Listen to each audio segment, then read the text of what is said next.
વિચાર કરો કે તમે કોઈની પાસેથી જીએસટી વાળો માલ પરચેઝ કરો અને જે સપ્લાયર પાસેથી માલ પરચેઝ કરો છે તેમણે જીએસટી ભરેલો છે અને તમારી પાસે બધા જ પરચેઝના ડોક્યુમેન્ટ છે, છતાં જો ડિપાર્ટમેન્ટ તમારો આઈટીસી ડિનાય કરાવે તો શું કરવું? આવી જ રીતે જીએસટી ડિપાર્ટમેન્ટે એક બાયરનો આઈટીસી ક્લેમ રદ કરી દીધો એક જ કારણ માત્રથી કે કારણ એ હતું કે તેમણે જીએસટીનું રજિસ્ટ્રેશન જે લીધેલું હતું તે થોડા ટાઈમ પછી કેન્સલ કરવામાં આવેલું.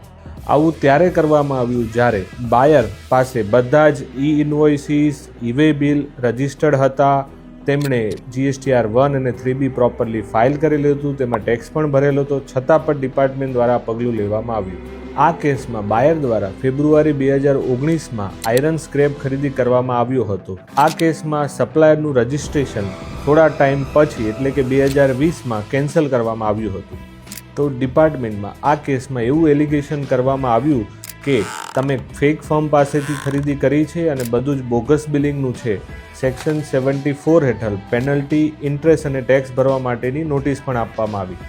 આ કેસમાં કોર્ટ દ્વારા એવું નિર્ણય આપવામાં આવ્યો કે જે સમયે સપ્લાય કરવામાં આવી હતી તે સમયે જો સપ્લાયર રજિસ્ટર્ડ હોય અને પાછળથી સપ્લાયરનું રજિસ્ટ્રેશન કેન્સલ થયું હોય અને આ ટેક્સ જો ગવર્મેન્ટ ટ્રેઝરીમાં જમા કરાવવામાં આવ્યો હોય તો કોઈ પણ પ્રકારની આઈટીસી ડિનાય કરી શકાય નહીં અને સેક્શન 74 હેઠળની પ્રોસિડિંગ પણ રદ કરવામાં આવી.